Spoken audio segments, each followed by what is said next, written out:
لأننا بنهتم بآرائكم، آراء طلبة بيت العلم المصري، جمعنا لكم آراء الطلبة في كورس البايثون الأخير. عليكم السلام. آه بصراحة كتر خيرك، كنت يعني ما شاء الله متابعة معانا وكل حاجة. وطبعا شكرا لباشمهندس حسام بجد، يعني أنا ده أول كورس هاخده في البرمجة وكنت خايفة جدا عشان هاخده اونلاين وكده. بس بصراحة لا، شرح باشمهندس بصراحة كان تحفة وكان صبور معانا وبجد يعني.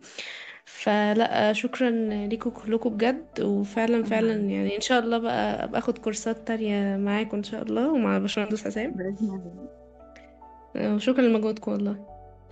طبعا حابة أشكرك جدا على التنظيم وعلى الإدارة وعلى الالتزام في المواعيد وكمان على تسجيل المحاضرات، لأن ده فعلا مفيد جدا ومهم جدا بالنسبة لنا.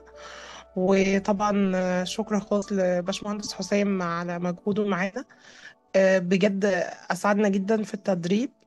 وفعلا الواحد كان متخوف إن هو هياخد تدريب برمجة أونلاين.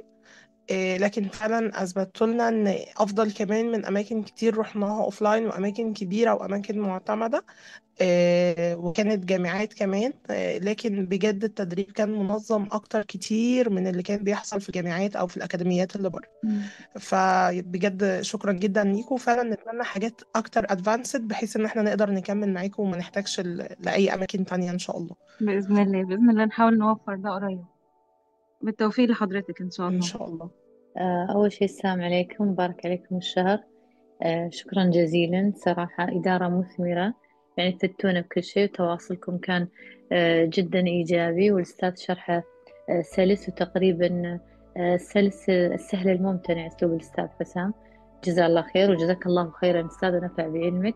وأتمنى تكون معاكم يعني سلسلة كاملة، إن مثلا خلصنا الحين مثلا البايثون مع الأستاذ، إن نكمل معاه مثلا دورات مثلا بايثون اي اي للذكاء الاصطناعي، إن كل فترة ناخذ معاكم، يعني نمشي بنفس السلسلة وأكثر، ونمشي معاكم بالتتابع عشان كنا إحنا فاهمين على الأستاذ يعني. وأنتم تعاملكم ممتاز، يعني أتوقع هذا بالعكس ربنا يكرمك يحفزنا إن حبيبي. ناخذ أكثر. وشكرا جزيلا ليش أستاذة، بعد شكرا العفو، جزيلا لكم تحت كلكم. أمرك. بالتوفيق لحضرتك إن شاء الله.